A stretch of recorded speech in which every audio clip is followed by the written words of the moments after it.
Welcome to the Men Are Forged podcast. This is Cartwright Morris here, your host.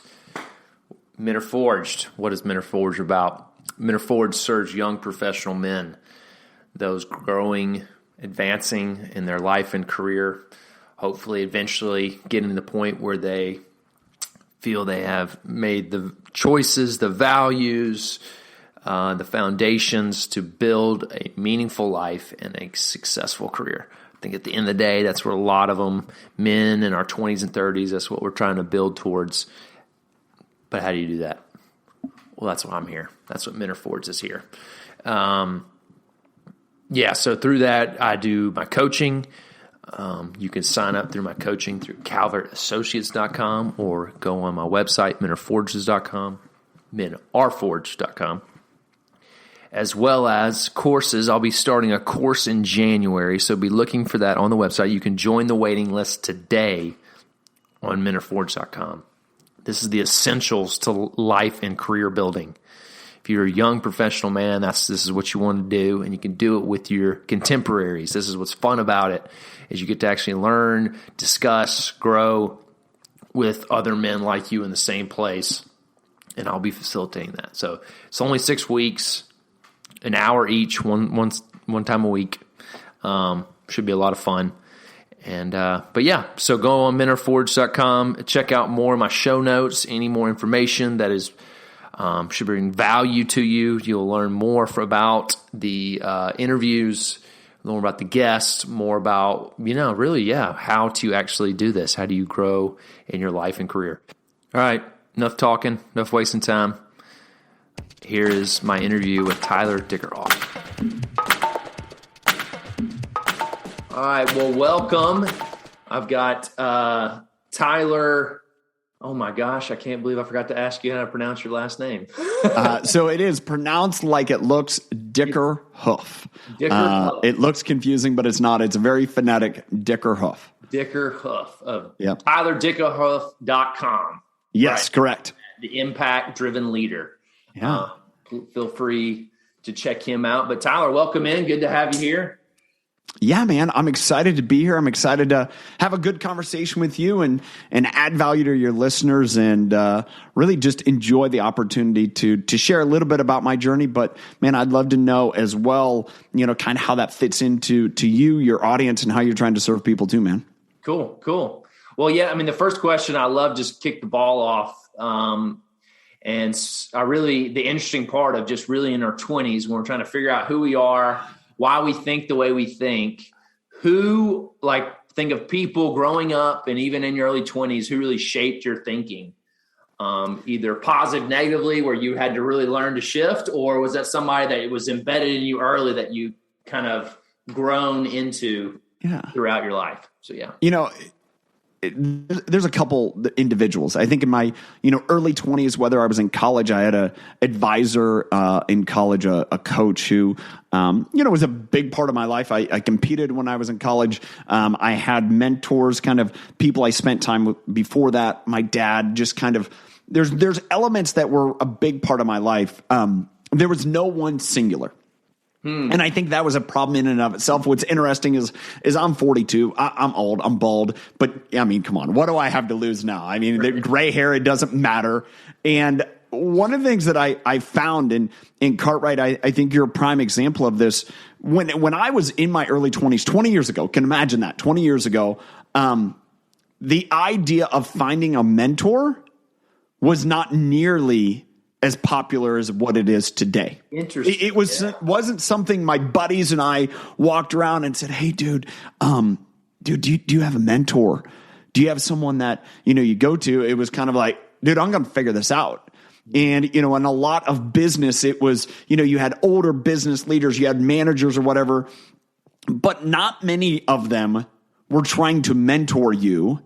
And or you weren't really looking at them as mentors. Maybe had that relationship, maybe had some of those things. But to me, and when I talk to my peers, they're like, "Yeah, no, dude." And it's really now, and it's a part of our society. And I love that. I love that opportunity for others. I love what you're doing, because if I look back, man, had I had somebody that put their arm around me and said, "Hey, dude, it's not going to work. It's going to hurt." it's going to hurt real bad. Yeah. It wouldn't have been as bad, but I've also learned this. I wasn't ready. Yeah. And I've heard this saying is when the student is ready, the teacher will appear. And, so for me, I had some, like I said, individuals that, impacted me, but yet it was more of me failing forward in painful ways that I started to grow. And then it ultimately came to a day. It's like, this isn't working. I don't want to be here. Right. And, kind of that then evolution into personal development and seeking to make a difference, to make an impact. Mm-hmm. So what were some of those things that you felt like made you ready? What were some of the pitfalls, the failures? Dude, getting kicked in the guts, a couple times. There was one day. So my previous career, now I'm a podcaster, and, direct sales network marketer to a leadership community, soccer coach, dad. Yeah. And, previously I was a nutritionist for dairy cows. So I did that for 13 years.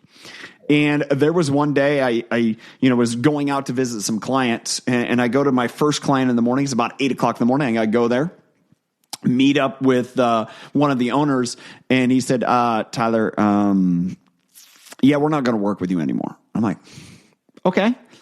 Well, I kind of, it's one of those things. Sometimes you see it coming, and you're just like, all right, this wasn't a good fit. All right, fine. Go to my next appointment. Right after that, drive there, sit down, getting all my stuff ready to go about my job. And the owner comes out and he's like, hey, Tyler, we're going to have to work with someone else. And I'm like, Joe, seriously? The guy's name was Joe. And so I sit down on the tailgate of my truck and I'm like, dude, I feel like you just kicked me. Right. Yeah. And, he was a couple years older than me. So he had enough of like a rapport, and he's like, and had a better relationship. And that was one of those moments of like, oh, I just lost 2 clients. I was working in essentially a commission-based job. I don't know how much of my income that represented, and not a big percentage, but it was like, oh, that sucked. I had those experiences, but it wasn't necessarily that those sunk in. It was like, oh, you lose a client, go. All right, then go find another one. And it wasn't until years later where all of a sudden I started to have a cascade of that. It was normal business, but started to have a cascade of losing a few clients. And it was in the 08, 09 time frame where in agriculture, hey, financial times hit it rough. Yeah. I was dealing with people losing money, and here I am. I'm just trying to help them not lose as much. Right. And, for me in that point, that ended up being a lot of break in my confidence of thinking, what value could I bring to them? Like what value did I personally have? How could I impact their business? How could I help them achieve their goals? And I had no idea. And I ended up just kind of cascading downward, because I'm like, dude, how can I go get a new client? I don't even know how I can help my clients I have now. That ended up being a rough time. I'm thankful for, I'm a person of faith that God led me through that. I wouldn't necessarily in that point attribute it to him, but it's definitely, that's what led me to where I'm at now, to understand I had to go through some of those hard times to sand off my rough edges, sand off my things that my insecurities, quite honestly, to where then I could start to grow and develop. I'm like, this is how I can serve people. Yeah. So what were some of the things that you, maybe what's the biggest lesson you learned at that time? What was kind of the big outlier of like, oh yeah, this is what led to me changing, and this is what I'm bringing to me now? Yeah. It was just a couple years ago. And it was, I was going through the process. I had joined a mentorship group. Actually, it just got kicked off again. It's called Executive Circle. It's by the John Maxwell company. It's being led now by Joel Manby, who is a former CEO of Saturn and HFE entertainment companies. So super cool experience. Had the opportunity to go to that. And as part of it, they asked you, initial stages of it, to do a 360 review with people that you worked with, peers, whatever it may be. So I'm like, great, I'm excited. I did that. And the results came back very different than what I anticipated. I was in it to grow. I was excited to grow. And what I found out in that, and that was after my nutrition career had ended, had success in network marketing, involved my wife in serving people and helping people. And the key attribute that came out of that review is it's about me. And I read that, I'm like, it's not about me. Yeah. It's not. I don't believe it's about me. I'm like, I like to be a part of a team. Now, we didn't talk about this earlier. You live in Alabama. It's either Auburn or Alabama. There's no ifs. Here we go. What was that? War Eagle. War Eagle. Okay. There you go. He is laying it out right now. We won't bring up the Gene Chizik or the Gus Malzahn era. You have moved past that, I hope. But anyways. We did have a national championship in there. Hey, you know what? I'm a Buckeye fan. We had one too, but I am glad Urban's not our coach today. Oh, okay. Gosh. Just saying. All right. Didn't think we'd talk about that today, but we found a way to, wiggle in some college football. But I want to be a part of a team. It's like, don't make it's not about me, but what I learned is I put on this protective armor of put my head down and push through, because that's how I got through hard things in life. And so in my nutrition business, that's what held me back there. When I was involved in our business in those early stages, and it was put my head down and push, it's like, where's the next goal? What's the next opportunity? It wasn't about, hey, I'd love to accomplish this, but man, Cartwright, where do you want to go? Like, what's important to you? Right. And once I realized that unlocked everything. Yeah. But I also had to understand where that came from. And that was a situation where for a few years we owned a gym, and I got done working out, and I was sitting down on the bench, and I was drinking my protein shake afterwards. And I just had this sense come over me, and it said, Tyler, that's how you deal with it. I was like, for me, again, a person of faith, I knew it was God, and it was like, okay. And I knew what he was talking about. I was going through some just business strife. I had some, relationships with different people in our business that was just kind of like, all right, we got to work through this. And my solution was just put my head down and push through it. Yeah. And, that's where it was like, oh, that's how I dealt with things. Well, let me take you back to the 14-year-old Tyler in June of 1994. I grew up on a farm in Ohio. I'm a Buckeye. I'm an Ohio State fan. And on that farm that afternoon, it was a Saturday afternoon, and we were moving some wagons to bale hay. That's something you do on farms, especially in the Midwest. I was 14. I was moving it. My dad and my younger brother were somewhere else. And as I was moving these wagons, I see my youngest brother. And he's in the grass area right beside the driveway, and I wave at him.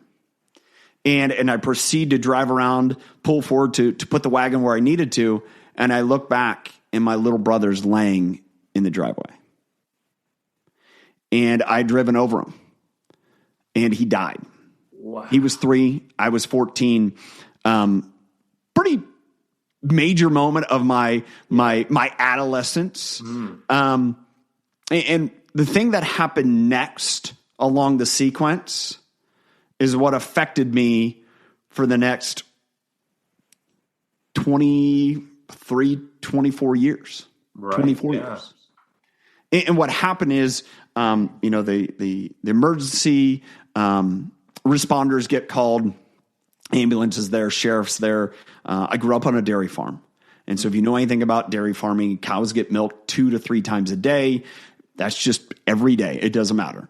And I'm standing there, and the sheriff is sitting in front of me on the hood of his car. I'm standing, 14. I'm maybe 5'7", 120 pounds, soaking wet. And he's asking me questions about what happened. Like, what happened? And I said to him, sir, I'll gladly answer any question you have. It was an accident. That's what I know. However, and I turn and look to my left, and there's, our point at our barn. I'm like, there's 50 cows in there that aren't going to milk themselves. So I'm going to go in there and I'm going to milk them. And if you want to go with me and ask questions, come along. Oh, wow. And I vividly remember that. And I vividly remember that because that was the moment of another example of me. How am I going to get through this? I'm just going to put my head down and push. Yeah. And I can be pretty intense. And I'm passionate. And that's how I got through the next 24 years of life. Yeah. So, man, that's interesting. That's a powerful story. The balance of that, what I was sitting there thinking before you even told that story is many people, when they experience rejection, when they experience trauma like you experienced, they sit and wallow in it.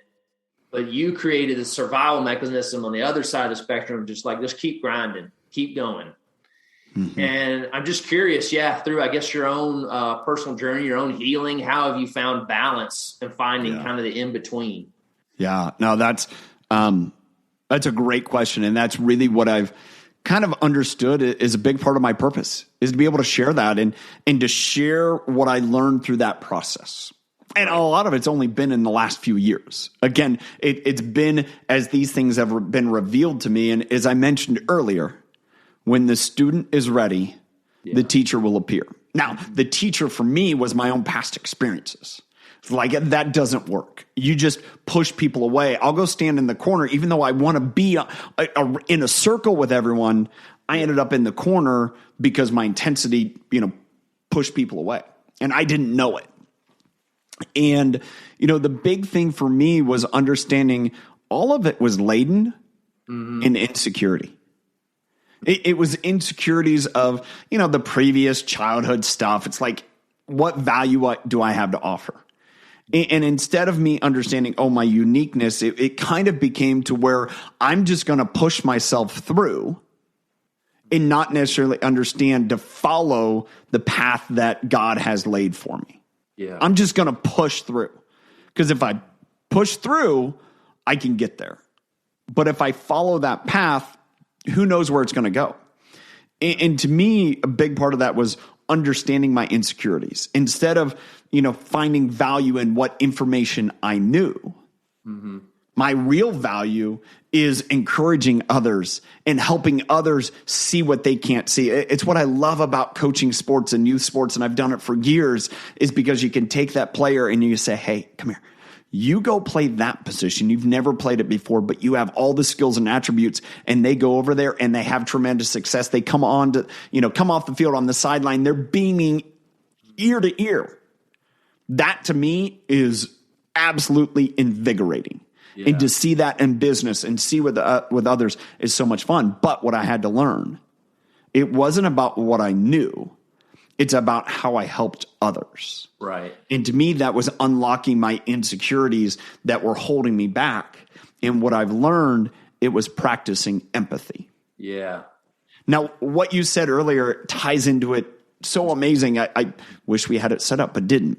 Because you said you could be so hard and callous. And that was in a way me. I didn't know I was. I didn't feel like I was hard and callous, but I was. Or, as you said, you could wallow in it. And to me, I call that a doormat. Right. And that's how they just let people walk all over them. And to me, that's the spectrum of empathy. And really healthy empathy is somewhere in the middle. Yeah. And we're empathetic in a healthy way. We appreciate people. We say, hey, how can I put my arm around you? Let's walk together. It doesn't mean, hey, Cartwright, walk all over me. Yeah. Or it doesn't mean, hey, get out of my way, Cartwright, let me go. Right. It's how are we going to do this together? And that to me is, is the barrier of, how do you get through the barrier of your own insecurities? Mm-hmm. Yeah. And so it sounds like you found the, empathy is really bringing your strength to the person and understand where they're coming from. And it sounds like you have been able to use that intensity for the good of others. Yeah. I hope so. Yeah. I want to. Right. Exactly. Which sounds like a good leader. Yeah. So, I mean, where do you see that showing up in your life? Of you really, it's allowed you to be part of a team. I mean, you said you talk about coaching soccer and where else have you seen that you've just like, I guess some of the more leadership skills, because it does seem like that you've got this, a leadership calling on your life, because that's like people want to follow that that are moving. Yeah. I mean, people that are standing still. Right. So, to me, it's stuff that I always wanted and like had this passion for. But again, my insecurities were the barrier. My intensity was always the barrier. And then having an opportunity to where my passions and interests really came alive. And for us, for my wife and I, that was something we prayed for, that ultimately was a health and wellness network marketing company. I had no desire, didn't want to be a part of it, but all of a sudden have this ability to impact tens of hundreds of thousands of people. And it's like, oh, okay, what's this about? But then it was like, oh, it's not about me. It's about how can I serve others? How can I use this interest and passion to connect people and paint this vision and help them accomplish? Oh, now I'm starting to see how this all unlocks and how this all, when we just put our arms around each other, we link arms, man, we can accomplish so much. But if we're trying to be the man on an island, which I was a man on an island professionally for a while, and it sucked. I didn't like it. I didn't want to be there. I just tried to fight, and every day was a swing at some invisible opponent of just trying to get through it. And the reality is I was hurt myself. It says don't box the air, right?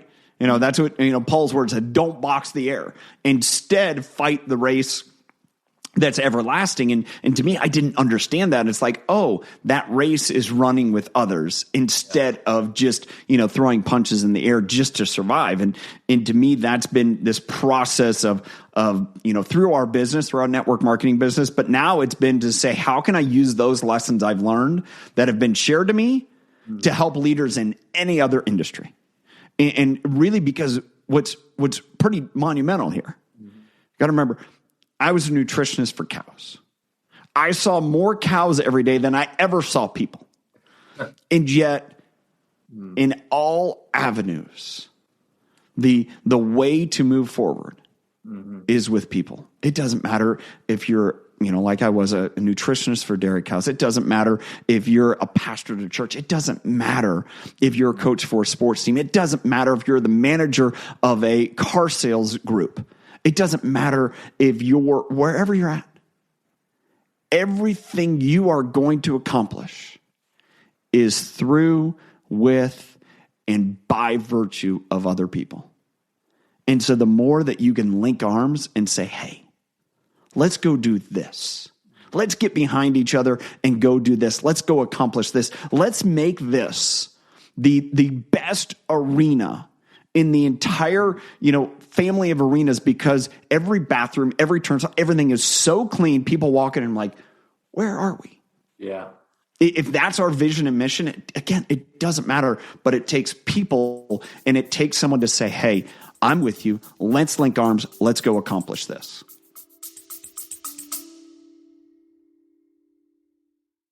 Today's episode is brought to you by Thrive Marriage Lab. If you want your marriage to thrive, this is a great opportunity to you, because strong marriages are the bedrock of strong churches, organization, families, and community. This is a 12-month pathway for any of you that are looking to really have weekly engagement with experienced marriage counselors. Not just one, but many.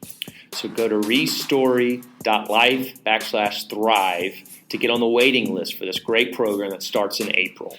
That's restory.life/thrive. And make sure you put the word Forge in the promo code to receive a discount on your monthly fee. Now, back to the episode.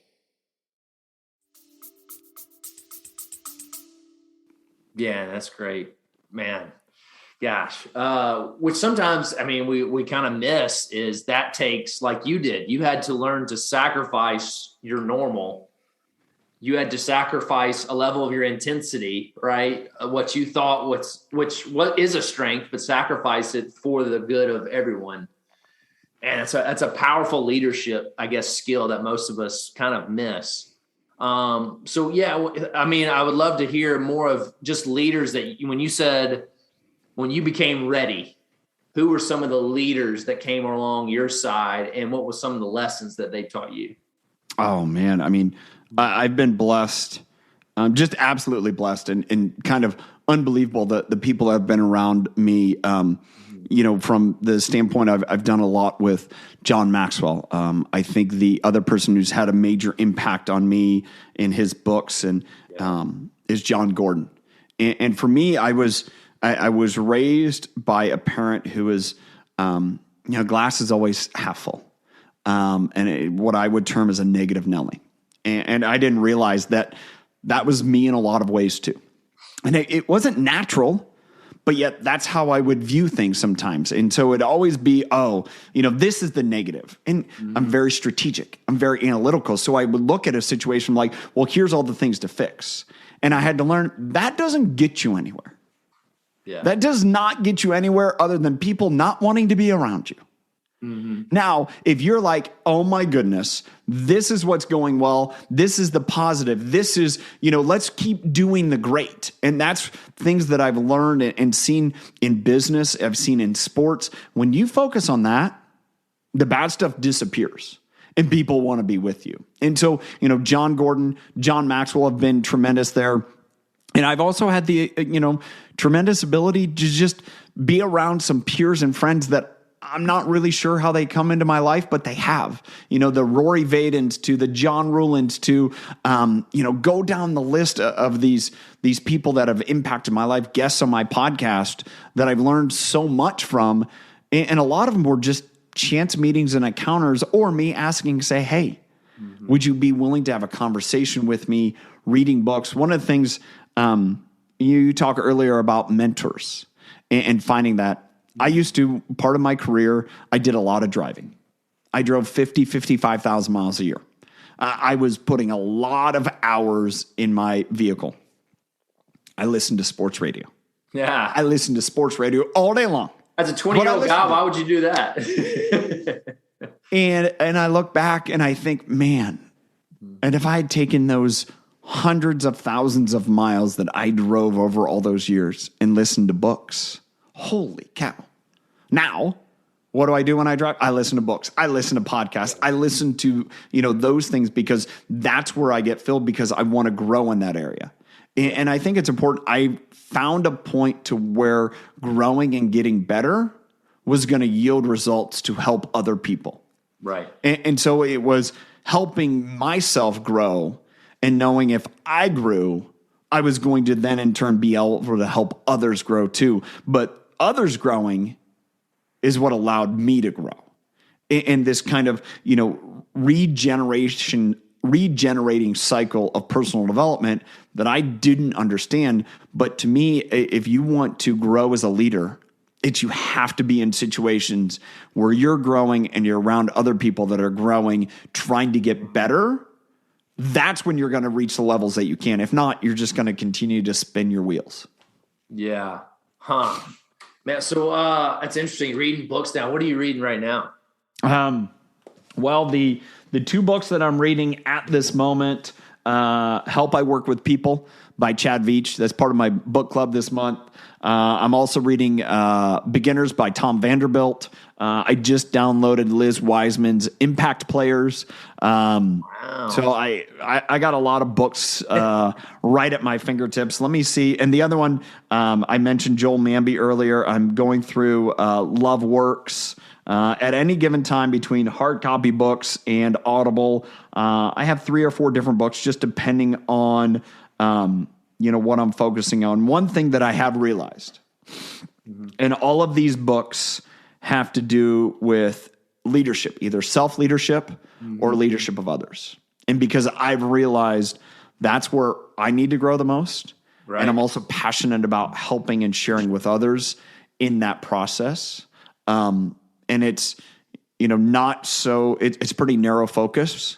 And that's where I'm at right now. In 6 months, I may have another different little topic that I want to, go deeper on. But instead of being a shotgun, is trying to really laser in and focus. So that's where I can grow the most in a short amount of time, as opposed to just picking up a little bit, a lot of different areas. Gotcha. Yeah. And so tell me more about this book club, because I am fascinated. I saw that on your website. Yeah. Tell us more. What about what you're doing there? And it's not just coming together and talking about a book. I know there's so much more. So yeah, I mean, just for the audience, help me. Totally. Well, so give you a little background. Like I said, I mean, I didn't grow up reading. Like my teachers in high school, if they understood now how much I read, they would be blown away. Like I didn't read. I don't even know. By the time I was 18, I don't think I read 4 books. Right. And Tom Sawyer was one of them. Let's be honest. Everyone read Tom Sawyer.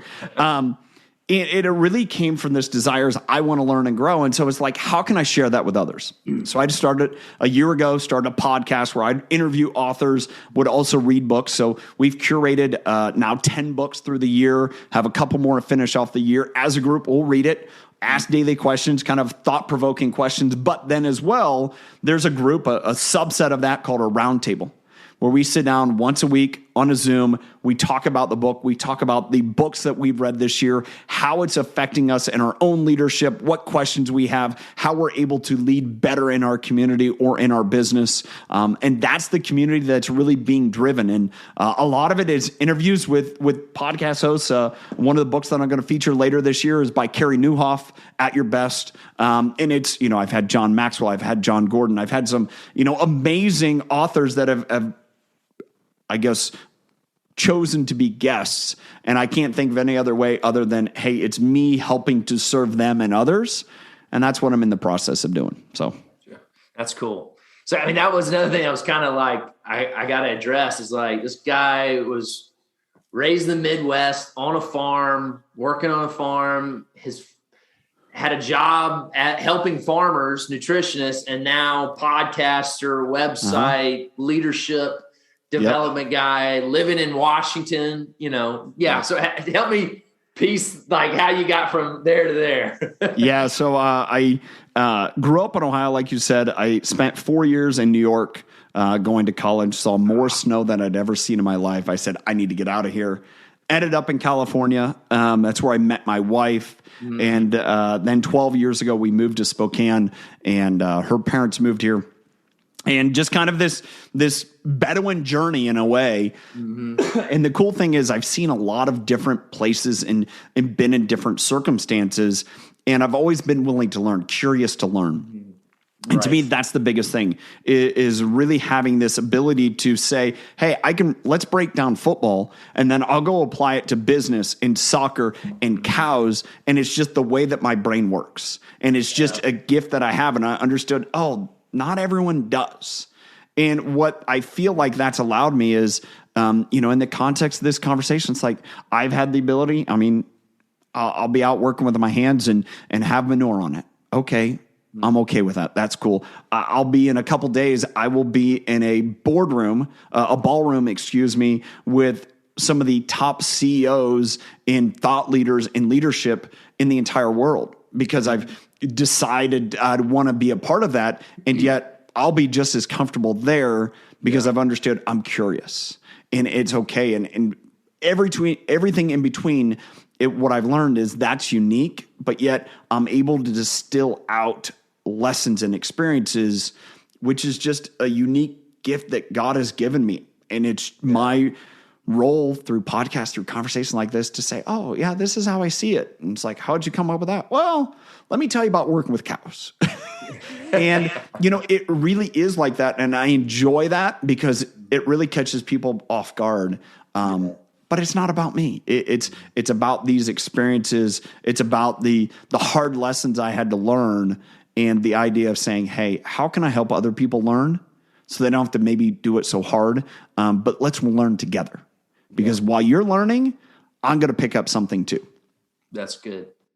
Yeah, it's something you said there. It's like the curiosity thing. A lot of the guys I try to really encourage them to live that curiosity and actually follow it to the point of taking risk and failing. But because at the end of the day, I think from what you're saying in your story is like God wastes nothing. Yeah. He wastes nothing. He uses it all for wherever we are. And so that was a big realization of my story, getting to the place of like all those times thought I was hidden, failing, useless, that God was using that to bring me to who I am today. Yep. So that's so He was just setting you up. He was just setting you up. He was honing you. And I think that it takes some maturity, takes some experience, takes some appreciating our insecurities, recognizing our insecurities to say, okay, they're not because of this spirit that God wanted me to be less. Yeah. Instead, he made me in such a way to be more. It's the way that I think or allow outside influences to impress upon me that I may think I'm less. Now, C.S. Lewis's greatest, quote, in my opinion, is about humility. Humility is not thinking less of yourself. It's thinking of yourself less. Yeah. And that's contradictory for a lot of people because they think, oh, well, if I need to serve, if I'm going to serve you, Cartwright, well, I have to think less of myself. It's like, no, not at all. I just think a lot about you. Yeah. And how can I serve you? How can I add value to you? And if we go about it that way, then our insecurities start to fall away. Yeah. Because it's not about, oh, am I looking in the camera? Am I, this or that? No, I care less. And that's a maturity journey that I had to go through. And it took a lot of black eyes and a lot of bloody noses and a lot of scraped knees and a lot of just down and out. And it was once I understood, oh, this is what I do when I'm trying to mask my insecurity. Oh, that's how I push people away. Yeah. Well, let's not do that anymore. That doesn't work. No. And it takes some time to just be willing to say, all right, God, help me. That's good. So yeah, for the 20-year-old guy out there who believes he does have a calling of leadership on his life, what is one piece of advice that you would give him? We all do. And the number one person to lead is yourself. Yeah. And it truly is. And when you lead yourself with consistency and with values and establish those values, eventually you're going to have people say, oh, hey, dude, why do you do what you do? Right. Tell me more about what you got going on. Then all of a sudden, you're not only leading yourself, you're leading others. Yeah. And when you then take that and realize they're asking, say, hey, why are you doing what you're doing, man? And you help enlighten them or you help them accomplish something in your life. Now all of a sudden you've replicated that to a point where now you're making an impact. And to me, that's what I want to help people do, is to make an impact for themselves, for others. It starts with you. It starts with opening yourself up, being willing to say, hey, this is who I am. This is what I was made to be. I got to be vulnerable in it. Can I link arms with you? Because if you and I go together, man, we're going to accomplish a whole lot more. And that's a lot of fun. And it's not because of thinking, oh, dude, I don't know. Who am I? I can't do anything. You can. Yeah. Just go through the process. Yeah. Just owning your stuff, being responsible in the little things. Absolutely. Yeah, that's so cool. That's a good point. Oh man. Well, yeah. So, Tyler, I guess we're coming up on the end here, but where can people find you? What's a resource that you would love to, share with my audience? Yeah. So a couple things: Instagram, Facebook, TylerDickerhoof.com. Look for the bald guy. You can go to, again, Instagram, Facebook, LinkedIn, even Twitter every once in a while. I have a podcast. Would love for you to listen to that, as well. Keep listening to Cartwright. He's got so many great guests that have joined his show and people, mutual friends that we have. So appreciate what you're doing, man, and keep doing it. Keep helping men be forged to be the steel that they are. And this is something that I hold on to and I believe is that, we're all made stronger together. Proverbs 27:17 is iron sharpens iron. And to me, that is the process of forging. Love what you're doing, dude. Keep it up. Yeah. Thank you, Tyler. I appreciate it, man. This was a lot of fun. Well, that'll end today's episode. Thanks for listening. For more information about each interview and then get the show notes where there's quotes, highlights from the episode, as well as questions to ask yourself from the interview, please go to mentorforge.com/guest interviews. Check out this latest interview, all the little details, things that I hope add value to your life from this interview. At the end of the day, this is what I'm interviewing, these great people. People that have gone before you. People are doing great things that I hope you can learn from and apply to your own life so that you can do the same thing they're doing. Anyway, thanks for listening. Go check out mentorforges.com as well for any coaching or courses. Love to help you on your journey. See ya.